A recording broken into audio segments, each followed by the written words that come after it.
नमस्कार किसान भाइयों, आज हम आए हैं सिरोही के अंदर, जो सिरोही से 7 किलोमीटर हाईवे पे आई माता होटल के पास में सिद्धत गांव है, जहां पर बना हमारे साथ में है खुशवीर बना।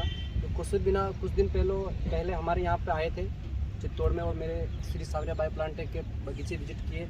और विजिट करने के बाद हुकुम ने हमारे श्री सावरिया बायो प्लांटेक से पौधे बुक करवाए थे। और अभी हम 2 दिन पहले सुपर गोल्डन सीताफल लेकर आए और यहाँ पर हमने 3000 पौधों का प्लांटेशन किया है।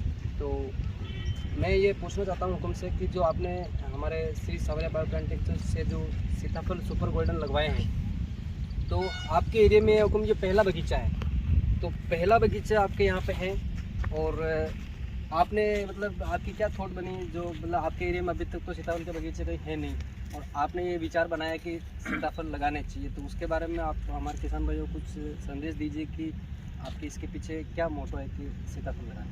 नमस्कार किसान भाइयों, मेरा नाम खुशवीर सिंह देवड़ा है। मैं सिंदरत गांव से हूं और उदयपुर में मेरे होटल जनक विलास है।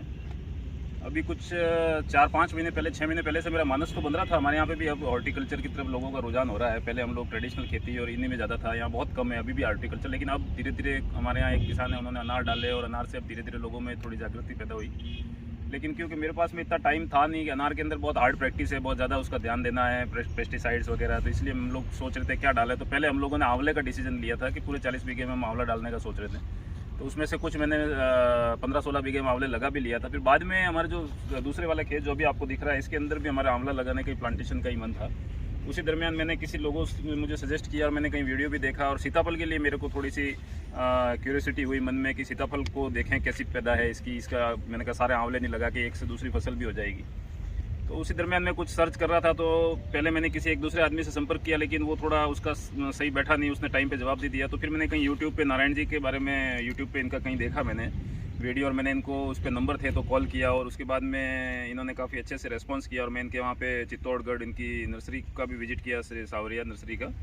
और उसके बाद में इन्होंने कुछ खेत जो प्रैक्टिकल लगा रखे हैं और जिनके यहाँ भी फ्रूटिंग आ रही है और जो डेवलपमेंट है, और उन किसानों से भी मिला मैं, और वो सभी लोगों ने इनकी काफ़ी पैट दी कि नहीं, इन्होंने हमारे पास जो फल आ रहा है वो भी अच्छा आ रहा है। प्लांटेशन भी इन्होंने सुपर गोल्डन के अच्छे दिए हुए हैं हमको, और इसके बाद में ध्यान भी पूरा दे रहे हैं, क्योंकि ये सिर्फ प्लांट सप्लाई नहीं करते हैं, उसके बाद में आपका पूरा केयर टेक की भी इनकी जिम्मेदारी रहती है। एक एक चीज़ की सलाह देते हैं। इन्होंने मेरे को काफ़ी अच्छे से कोऑपरेट किया है, और इन्हीं के हिसाब से फिर मैंने विश्वास करके और हिम्मत की कि मैंने कहा चलो लगा लेते हैं। तो ये 3000 के आसपास पौधे मैंने अभी इस खेत में लगाए हैं, और कुछ ज़मीन मेरी जो भी बाकी पड़ी हुई है, तो मैं सोच रहा हूँ अगर ये अच्छे से डेवलप हो जाते हैं तो मैं अगले साल 1000-2000 पौधे और बढ़ा दूंगा।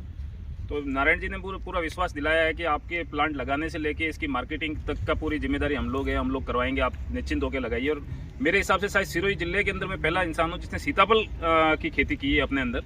आज तक मुझे नहीं लग रहा है कि इतने मास लेवल पे किसी के पास सीताफल सिरोही जिले के अंदर कहीं पर भी है। किसी ने मेरे हिसाब से शायद 200 पौधे भी नहीं लगा रखे। और मुझे नारायण जी से मिलने के बाद विश्वास हो गया है कि हम लोग जैसे इसको अच्छी लेवल पे डेवलप कर लेंगे। और सीताफलों के बारे में मैंने जो रिसर्च की उस हिसाब से सीताफलों का मार्केट भी अच्छा है, भाव भी अच्छे आते हैं। लेकिन क्योंकि अभी किसान इसको खेती के रूप में हमारे यहाँ समझते नहीं है कि सीताफल भी कोई खेती होती है क्या।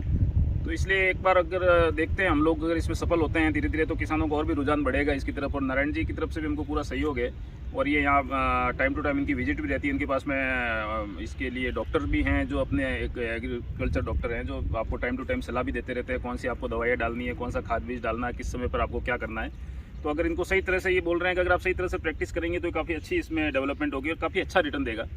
तो धीरे धीरे जैसे जैसे अगर एक खेत सक्सेस होगा तो और भी किसानों का रुझान बढ़ेगा इस एरिया के अंदर। तो इसी हिसाब से नारायण जी 2 दिन से यहीं आए, उन्होंने बहुत अच्छी टीम है इनके पास में, इन्होंने सब पौधे वौधे सब इन्होंने लगाए, लाए भी इन्होंने है, और है भी रीजनेबल है, और बहुत ही सज्जन व्यक्ति हैं।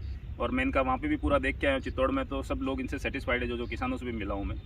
तो नारायण जी का तो मैं ये कहना चाहूँगा कि आप अच्छा काम कर रहे हैं, आगे भी इसी तरह से सहयोग रखें और किसानों को मोटिवेट करें कि वो इस तरह की खेतियाँ करें, ताकि उनको भी जो लाभ मिलना चाहिए। ट्रेडिशनल खेती में अब कोई लाभ मिलता नहीं है, बचत कुछ होती नहीं है, मजदूर मिलते नहीं है, तो इस तरह की खेती की तरफ किसानों को रुझान होना चाहिए। तो आपने सुना बना से अभी के इन्होंने हमारे यहाँ आए थे, विजिट किया, सब कुछ किया। और अभी मैं आपको दीपावली के आसपास हमारे सुपर गोल्डन के और जो बगीचे जो इस साल मैंने जो 18-19 में जो बगीचे लगाए थे उनका प्रोडक्शन भी आने वाला है, तो वो भी मैं आपको दिखाऊंगा। और जो भी किसान भाई मेरे बगीचे इस साल का जो फ्रूट हम लेने वाले हैं वो देख सकते हैं और आ सकते हैं और अपनी इनकम बढ़ा सकते हैं। सीताफल में अंदर ज़्यादा कोई मेंटेनेंस, कोई खर्चा नहीं है, तो आप भी इस तरह बगीचे लगाकर अपनी इनकम बढ़ा सकते हैं।